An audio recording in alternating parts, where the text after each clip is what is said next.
तर आज आपण बघणार आहे असिंक आणि अवेट. तर असिंक अवेट काय आहे की जसं प्रॉमिस आपल्याला वापरायला जसं अवघड जातं ना, त्यासाठी त्याने ॲडव्हान्स कन्सेप्ट आणला असिंक अवेट. ते पण एक प्रॉमिस टाईपच असतं, पण असिंक अवेट यातला डिफरन्स काय? असिंक म्हणजे असिंक्रोनस प्रोग्रॅमिंग. आता तुम्हाला असिंक्रोनस प्रोग्रॅमिंग म्हणजे त्याच्या अगोदर सिंक्रोनस प्रोग्रॅमिंग कसं चालतं ते तुम्हाला माहिती पाहिजे. पहिला तर आपण एक बेसिकपासून ॲडव्हान्सकडे जाऊ. सेशन 16 असेल, 16 असिंक अवेट.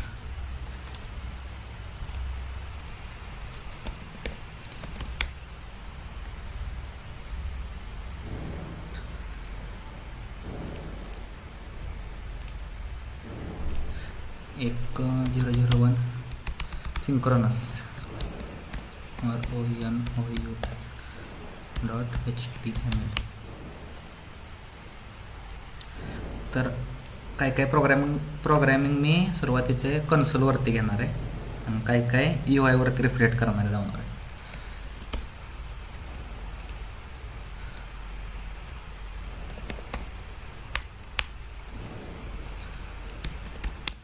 स्क्रिप्ट टॅगमध्ये मी काय लिहिलं, लेट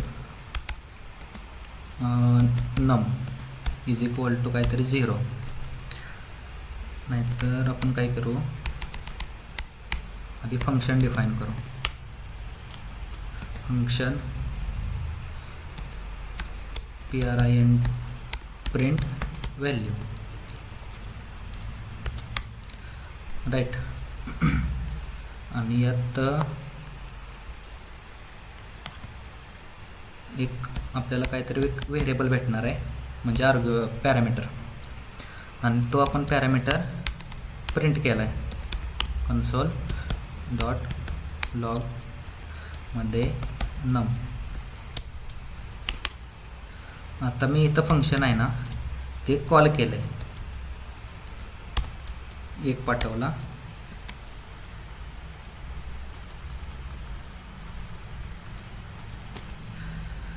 मल्टिपल टाइम्स कॉल केलं.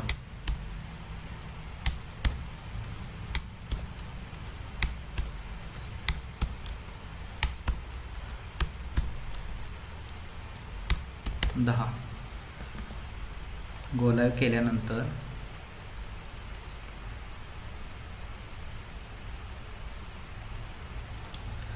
जर राईट क्लिक केलं पेजवरती आणि इन्स्पेक्ट ऑप्शन म्हणजे डेव्हलपर ऑप्शन आणि याच्यात कन्सोलवरती गेलो तर तुमचा 1 2 3 4 5 6 7 8 9 10. जसं मी तुम्हाला सांगितलं की जावास्क्रिप्ट आहे ना आपलं, हा एक बॉक्स आहे. जावास्क्रिप्ट आपलं सिंक्रोनस प्रोग्रॅमिंग असतं. सिंक्रोनस म्हणजे काय, पहिलं फंक्शन कॉल केलं त्याचा तेव्हा एक्झिक्यूट झाला, नेक्स्ट काय केलं हा 2 नंबरचा एक्झिक्यूट झाला, परत 3 नंबर 4 नंबर 5 नंबर असं लाईन बाय लाईन एक्झिक्यूट झालं. कारण की जावास्क्रिप्ट JIT कंपायलर आहे, जस्ट इन टाईम कंपायलर, तो काय करतो लाईन बाय लाईन एक्झिक्यूट करतो. तर यात क्लिअर ड्रॉइंग, यात प्रॉब्लेम कुठे येतो, ज्यावेळेस आपण हे करतो, एक मी दुसरं फंक्शन घेतो,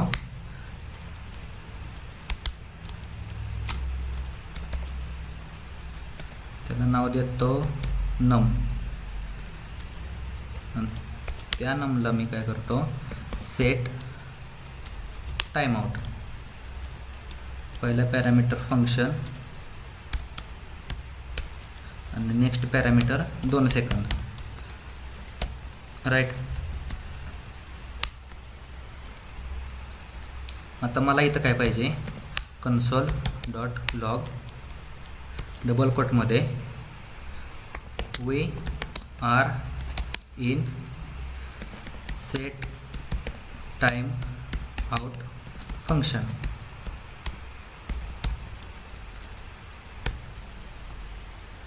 आणि हे मी फंक्शन काय करतो, आधीमध्ये कुठे पण कॉल करतो.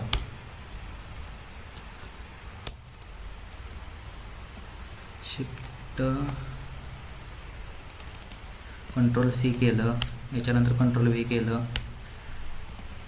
प्रत्येक लाईन नंतर मी फंक्शन ते कॉल करतोय, राईट. 6 नंतर 2 लाईनी केल्या, 9 नंतर 2 लाईनी केल्या. जसं मी तुम्हाला सांगितलं की जावास्क्रिप्ट तर तुमचा सिंक्रोनस प्रोग्रामिंग काम करतो तुमचं. मग त्यानुसार तुमचं अंडरस्टँडिंग कसं असायला पाहिजे, तर पहिल्यांदा एक प्रिंट होईल, नंतर हा प्रिंट होईल. मग आता हा 2 सेकंदपर्यंत थांबेल, राईट. नंतर 2 सेकंद थांबल्यानंतर हा प्रिंट होईल, नंतर हा प्रिंट होईल, नंतर हा झाल्यानंतर हा परत घेताना परत 2 सेकंद थांबेल. तर जावास्क्रिप्टमध्ये प्रॉब्लेम काय आहे की तो वेटच करत नाही.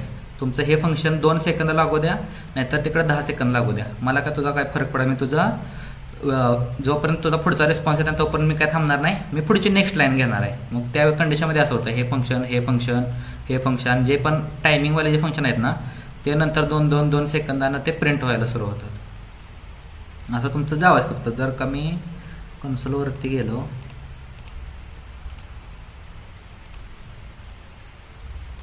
राईट क्लिक केलं, आता मी रिफ्रेश करतो, झालं तुमचं we are in the same function, we are in the time out function.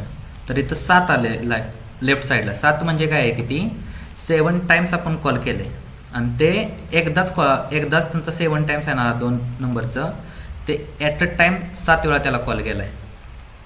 जर का तुम्ही विथिन अ चॅट म्हणल्यापेक्षा ज्यावेळेस आपण व्हॉट्सअप वापरतो, तर व्हॉट्सअपला आपण कसं करतो की एक मेसेज पाठवला तर पुढचा त्याच्या येतो, पण तुमचा मेसेज पाठवला की लगेच त्याला रिसीव होतो. मग त्यावेळेस काय करतं, अवेट वगैरे वापरतात. मग त्या कंडिशनमध्ये आपल्याला असिंक अवेट येतं. जसं की प्रॉमिसमध्ये आपण काय करतो, प्रॉमिसमध्ये जर हे सगळं टाकलं तर आपल्याला एक रिस्पॉन्स पाहिजे असतो की हो लोडिंग चाललं आहे, नाहीतर तो रिजेक्ट होणारा रिस्पॉन्स, नाहीतर काहीतरी पॉझिटिव्ह आला आहे. मग ते सिंटॅक्स वगैरे जरा किचकट असतात. मग त्यासाठी असिंक अवेट. असिंकमध्ये तुम्ही काय करणार आहे, हे पूर्ण फंक्शन्स, फक्त इथं पूर्ण म्हणण्यापेक्षा असिंक, ASYNC असिंक नावाचं फंक्शन, याला पण कर जर कमी, याला नाही. आणि हे फंक्शन अवेटमध्ये जाणार आणि पूर्ण फंक्शन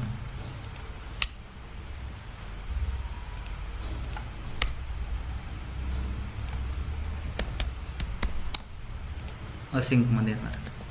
कंट्रोल शिफ्ट, एकच मिनिट. आता हे फंक्शन झालं तुमचं एक नम नावाचं, आणि ज्यावेळेस तुम्हाला कॉल करायचं आहे त्यावेळेस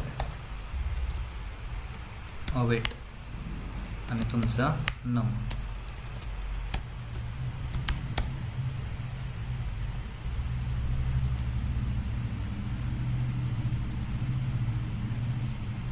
बरोबर तर आहे syntax.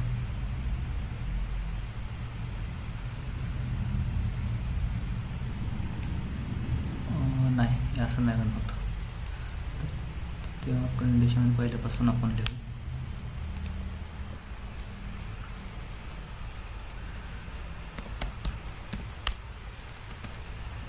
Weight for 2 second. Okay. आणि या फंक्शन आपल्याला रिटर्न करावं लागेल, त्यावेळेस ते वर्क होतं. आता मला फक्त रिझॉल्व हाच पॅरामीटर पाठवायचा आहे.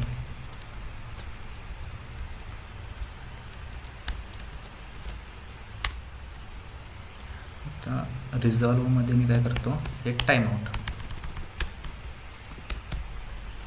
सेट टाइम आउट या फंक्शनला पहिला पॅरामीटर एरो फंक्शन, त्याला रिटर्न केला मी रिझॉल्व. रिझॉल्वमध्ये कंट्रोल झेड टेक्स्ट येणार आणि सेकंड म्हणजे 2 सेकंदाने मला कॉल पाहिजे.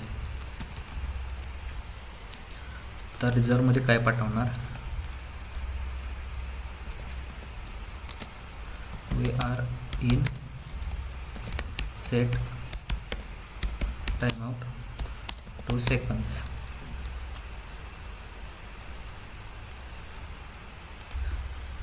तर या फंक्शनचं महत्त्व काय, आपण काय केलं आहे, एक फंक्शन बनवलं आहे. त्या फंक्शनला आपण एक प्रॉमिस रिटर्न केला आहे. रिटर्न प्रॉमिस म्हणजे काय की पॉझिटिव्ह प्रॉमिस, म्हणजे तुमचा सक्सेस येणार आहे, तशा टाईपमध्ये आपण रिटर्न केलं. आणि ते फंक्शन रिटर्न काय करते, तुमची स्ट्रिंग रिटर्न करते. स्ट्रिंग म्हणजे काय, we are in set time out 2 seconds, फक्त 2 सेकंदांनी ही स्ट्रिंग रिटर्न करणार आहे. असं सेट टाइम आउटचं आपण एक फंक्शन बनवले. नेक्स्ट काय करायला लागणार आपल्याला, एक असिंक नावाचं फंक्शन बनवायला लागेल. Async function, FUNCTION. या असिंक नावाच्या फंक्शनला काहीतरी नाव देऊ, रन नावाचं.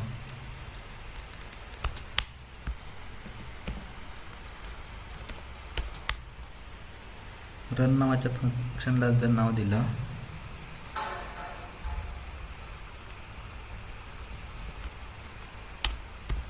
Window dot document dot right,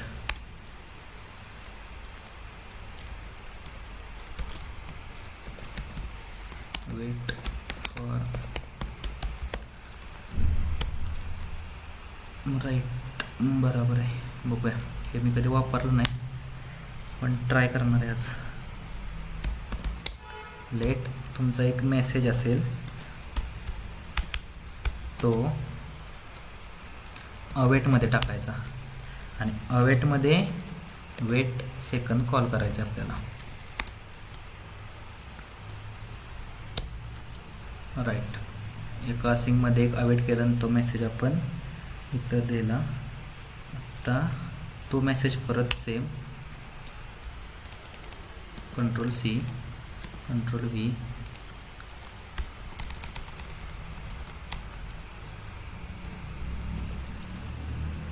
message.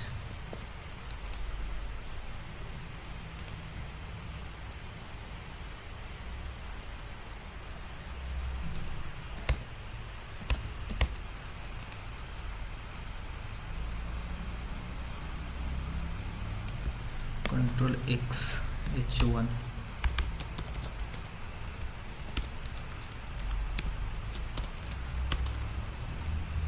आणि H1 मध्ये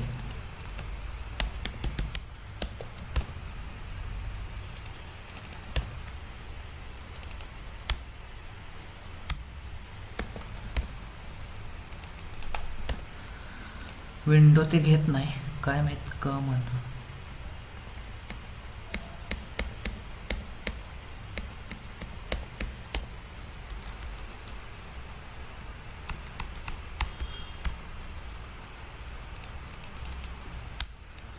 जाऊ द्या, काहीतरी ट्राय करण्याच्या नादात वेळ वाया जाते अशी तरी. कारण की विंडो तुमचा ज्यावेळेस बॉम्बचं लेक्चर कधी होईल काय माहीत नाही, त्यावेळेस मला रिव्हिजन करायला लागणार आहे. त्या बॉम्बच्या लेक्चरला असिंक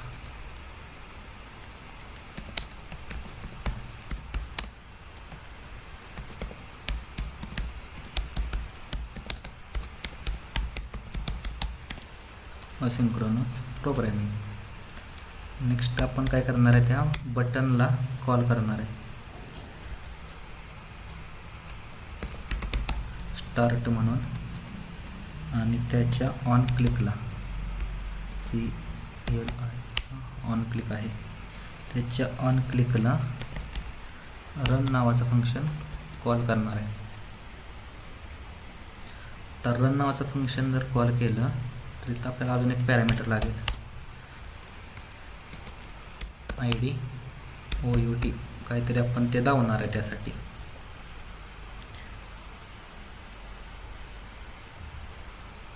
तर document dot get element by ID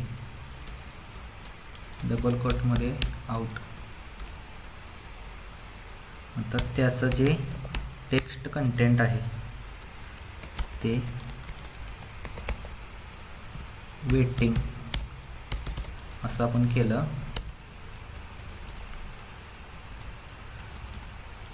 आणि ज्यावेळेस आपण फंक्शन इथं ॲक्च्युअल फंक्शनला कॉल दिला आहे त्याच्यानंतर आपण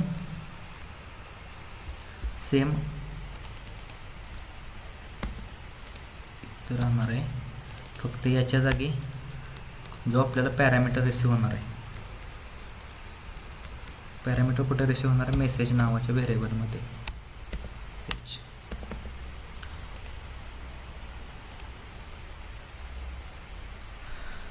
ओके, तर तुमचा एक्झिक्युशन सुरू झालं. वेटिंग लावते.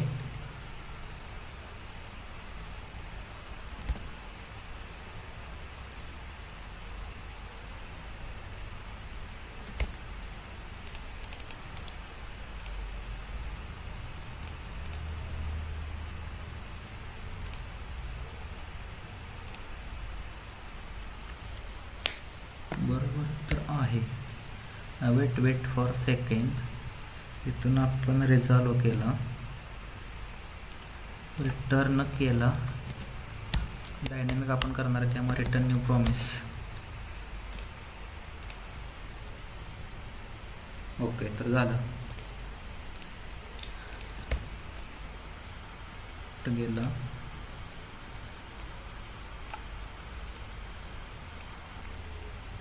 तर आपण काय काय केलं या की या बटनच्या क्लिकला एक सर्व्हरवरती काहीतरी आपला डेटा जाणार आहे. हा तुमचा असा सर्व्हर आहे समजा.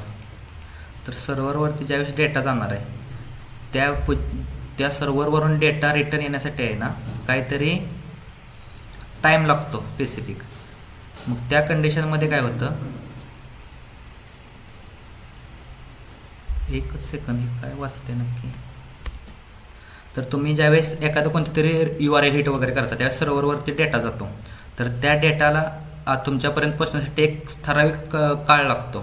जर तुम्ही multiple request at a time पाठवल्या तर तुमच्या मल्टिपल एंट्री पडणार आहे डेटाबेसमध्ये, राईट. मग त्या कंडिशनमध्ये आहे ना आपण असिंक अवेट वापरायला लागतं. की जसं मी तुम्हाला सांगितलं की प्रॉमिस काय करतं, रिझॉल्व असेल तर एक प्रॉमिस रिटर्न करतं, रिजेक्ट असेल तर डेटा सर्व्हर नाही वगैरे ते करू शकतं. मग त्याच्यात प्रॉब्लेम ते जरा हार्ड वापर, ऑल सेट वगैरे ते जे प्रॉमिसचे जे टाईप्स आहेत फंक्शन्स वगैरे, मग त्या फंक्शन वापरायला जरा युजरला हार्ड जायला लागेल. त्यानंतर मग असिंक अवेट नावाची स्टेप आली. असिंक अवेटमध्ये प्रॉमिसच वापरायचं असतं, पण बेसिक सिंटॅक्स आहे. एक रिटर्न न्यू प्रॉमिस कर आणि तुमची जी पण URL आहे ती हिट करायची.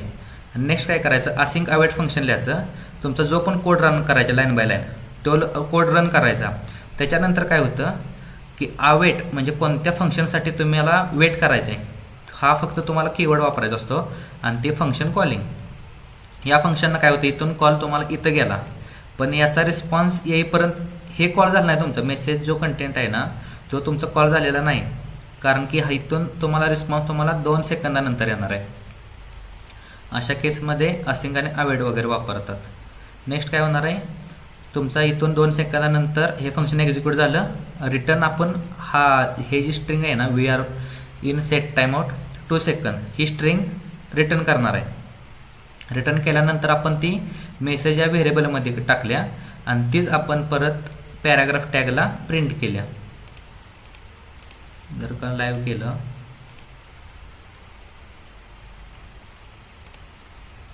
Okay, start waiting VR in set time out 2 seconds असं त्याचं एक्झिक्युशन आहे. जर का हे लोड केलं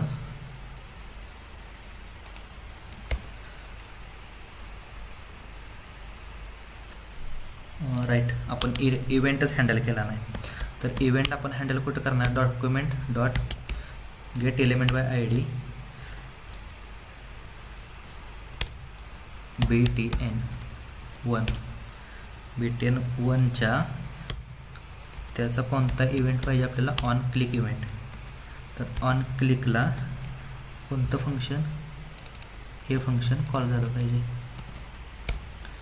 ओके, आता ते कॉल होईल. लोड का म्हणून घेते बरं. ओके, मेकिंग अ कॉफी 2 सेकंद थांबला, कॉफी इज रेडी. परत 2 सेकंद थांबला, take the coffee here are ही.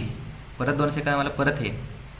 तर असं तुमचं असिंक्रोनस प्रोग्राम रन होतं.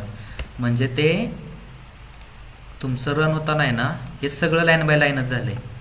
फक्त ते धावताना धावलं आहे की असिंक्रोनस रन झाले की मी ह्याच्यासाठी थांबलो, याच्यासाठी थांबलो, याच्यासाठी थांबलो. जर का मी इथं अवेट काढलं, राईट, आणि यात मी काय करतो, या आपण ग्लोबल डिफाईन करू.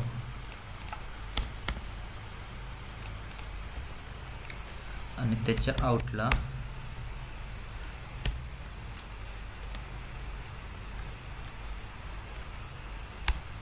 Inner text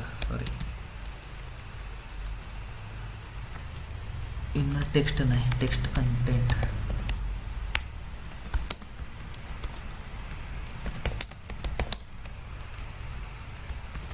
timer.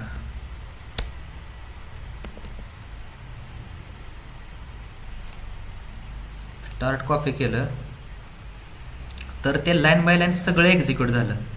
ह्या ज्या सगळ्या लाईन येत्या ना त्या सगळ्या एक्झिक्यूट झाल्या, पण ते कोणाला थांबलंच नाही 2 सेकंदासाठी. मग ते प्रॉब्लेम असं येतात सर्व्हरवरती की तुम्ही मल्टिपल रिक्वेस्ट करता.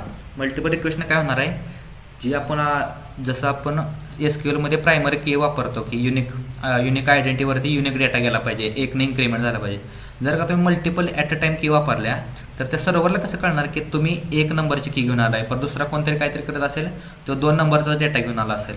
मग त्या कंडिशनमध्ये तुम्हाला असं करायचं आहे की थांब बाबा, तुझी पहिलीच रिक्वेस्ट चालू आहे, दुसरी तू रिक्वेस्ट घेऊ शकत नाही. पहिला ज्यावेळेस डेटा तुझा चालू असेल त्यावेळेस दुसरी रिक्वेस्ट घेऊ शकत नाही. नंतर काय होणार, दुसरी रिक्वेस्ट घेतली तर थांब बाबा, तिसरी रिक्वेस्टला जरा वेळ घे, सर्व्हरवरनं काहीतरी आपल्याला रिस्पॉन्स यायचा आहे. त्या कंडिशनमध्ये हे असिंक अवेट असं वर्क करतं. नको ते कट झाले.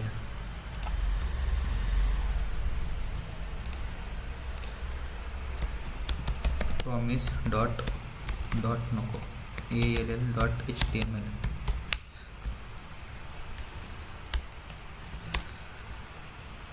मला H3 मध्ये टायटल देऊ, H3 नाहीतर H2 मध्ये प्रॉमिस ऑल. एक बटन घेऊ, त्या बटनला काय नाव देऊया,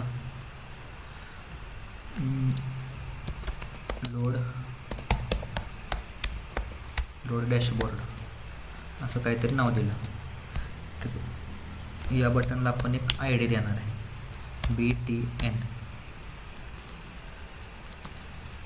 नेक्स्ट काय आहे की या बटनच्या खाली एक प्री टॅग असतो, प्री टॅग वापरत जावा, चांगलं असतं. लोड असं हायलायटेड दिसतं जरा थोडं, ज्यावेळेस पेज लोड होतं, काय बोलतो त्याला, टॅग ज्यावेळेस लोड होतो ना त्याच्या खालचं कंटेंट हायलायटेड वगैरे तशा टाईपमध्ये दिसतं. आता आपल्याला स्क्रिप्ट टॅगमध्ये मला काय पाहिजे, एक फंक्शन फेक नावाचं घेतलं, फेच. काय झालं, FUNCT फंक्शन फेक, FETCH. त्याला मी 2 पॅरामीटर रिसीव्ह करणार आहे. त्याचं नाव आहे की नेम आणि किती सेकंद. आता यात मला रिटर्न न्यू प्रॉमिस काहीतरी त्याला काम चालू आहे, नाही तर काहीतरी असंच. तर त्या प्रॉमिसला परत एक पॅरामीटर येतो, रिझॉल्व. त्याच्यात मी ॲरो फंक्शन वापरलं. रिटर्न काय करणार आहे ते सेट टाइमआउट नावाचं फंक्शन. सेट टाइमआउट परत काय म्हणतं, सेट टाइमआउट मला 2 पॅरामीटर लागतात. एक म्हणजे फंक्शन आणि सेकंड पॅरामीटर लागतो तुमचा किती सेकंद. तर पहिला आला आहे सेकंद. आता या फंक्शनमध्ये मला काय करायचं आहे, तुमचा आलेला रिझॉल्व म्हणजे रिझॉल्व आला आहे हा काय करणार आहे, आपल्याला जी पण स्ट्रिंग रिझॉल्व होईल ती स्ट्रिंग रिटर्न करणार आहे. आणि स्ट्रिंग कशात येणार आहे, तर या नेम व्हेरिएबलमधून येणार आहे. आता मी काय करतो, तुमचं आलेलं रिझॉल्व त्याच्यात टिल्डामध्ये मला काय पाहिजे, तुमचा नेम कसा प्रिंट करणार असा. आता रिटर्न काय केलं त्यानं, नेम, आणि पुढं टाकतोय फक्त लोडेड, राईट. म्हणजे काय होणार, ज्यावेळेस फंक्शन मी हे कॉल करणार त्यावेळेस एक प्रॉमिस रिटर्न करणार. प्रॉमिसमध्ये मी तुम्हाला सांगितलं की प्रॉमिस फुलफिल्ड असेल तर जे पण काय व्हॅल्यू असतील त्या रिटर्न करायचे असतात. 2 पॅरामीटर, एक रिझॉल्व आणि एक असतो रिजेक्ट. तर या रिझॉल्वमध्ये मी रिटर्न करणार आहे. तर बघितलं त्याची व्हॅल्यू आहे.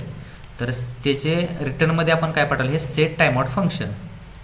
तर सेट टाइमआउट फंक्शन काय म्हणतं, मला 2 पॅरामीटर लागतात, एक फंक्शन आणि दुसरं म्हणजे लोडेड.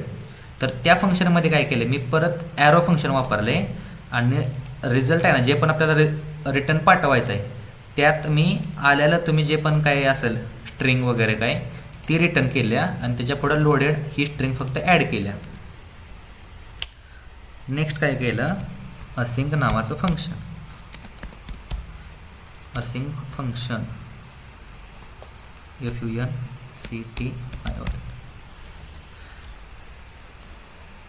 या फंक्शनला लोड डॅशबोर्ड हे नाव दिलं आणि ते फंक्शन चालू. आता मला काय पाहिजे, कॉन्स्टंट तुमचं आउट जे पण आपल्याला आउटपुट दावायचं आहे ते. आता याला सिलेक्ट करावं लागेल. Document dot get element by ID. ID आपण काय डिफाईन केल्या, आउट OUT. आता त्याचं आउट डॉट पण 10 मिनटं राहिली, आज लेट होणार, आज 11 वाजणार. Out dot text content. त्या टेक्स्ट कंटेंटमध्ये मला काय पाहिजे, लोडिंग डॉट डॉट डॉट असं काहीतरी सर्व्हरवरती आपण क्लिक केल्यानंतर पडतं, जोपर्यंत रिस्पॉन्स येत नाही त्यावेळेस. नेक्स्ट काय केलं, एक मला ॲरे पाहिजे, is equal to array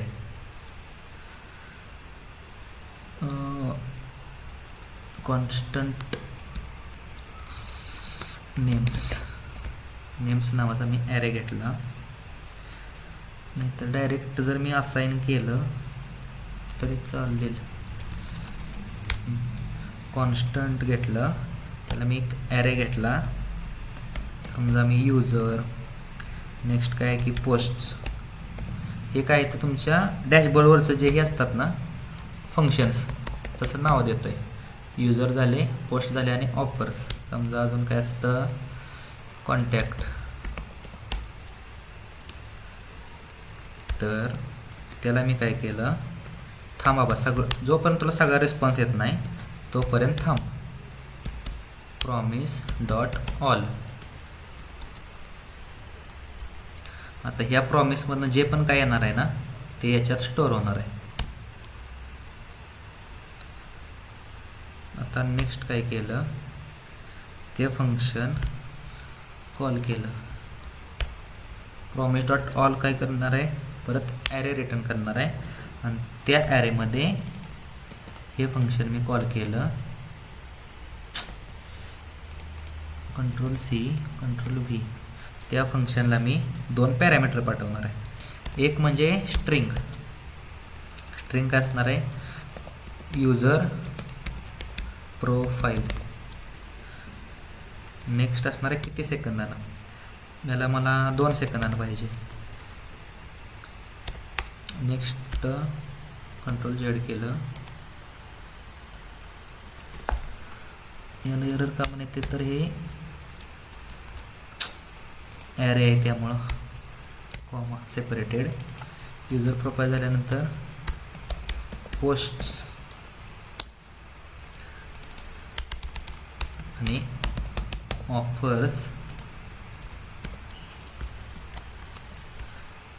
offers झाल्यानंतर कॉन्टॅक्ट. लास्टला कॉमा नको, आपण याच्या पुढं काही घेणार नाही. आता मला त्याचं टेक्स्ट पाहिजे, out dot text content is equal to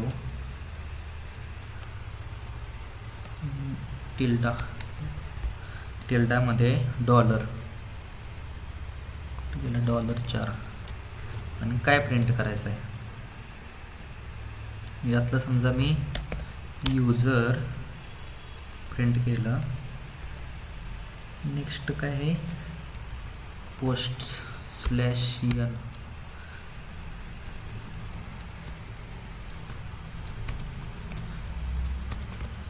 Ctrl+C control V slash N control V slash N control V.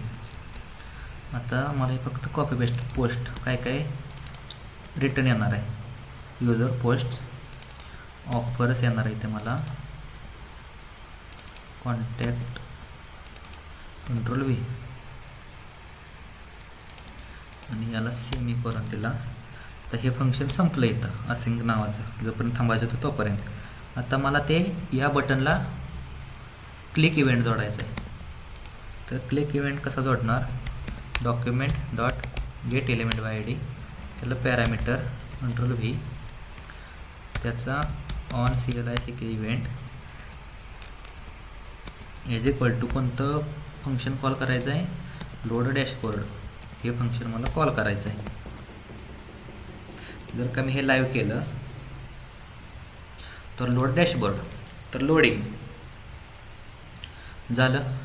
तुमचं user profile loaded, post loaded, offers loaded आणि कॉन्टॅक्ट लोडेड.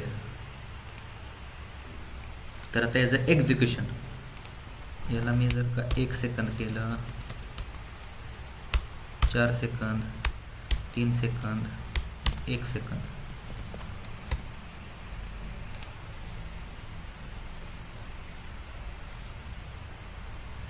तर ते काय करते बघितलं का तुम्ही, प्रॉमिस डॉट ऑल. तर तुमच्याकडनं क्वेश्चन कसा यायला पाहिजे की हा कॉल होते म्हटल्यानंतर 1 सेकंद झाला, हा कॉल होते म्हटल्यानंतर 4 सेकंद, म्हणजे टोटल 5 सेकंद थांबणार. परत हा 3 सेकंद कॉल होते म्हटल्यानंतर 7 सेकंद थांबणार.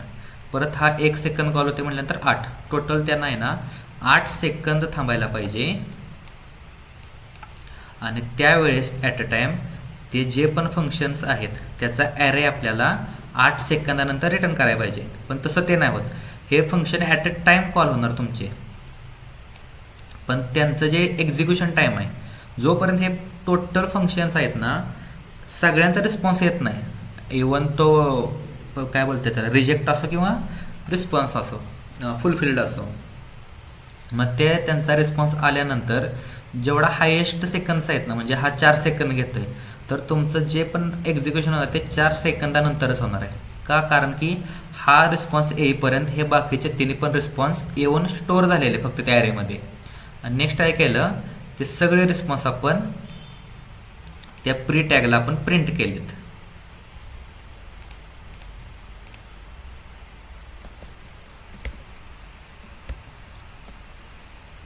जर काही रिफ्रेश केलं तर बघा 1 2 3 4 झाले तुमचे 4 पण रिस्पॉन्स आले.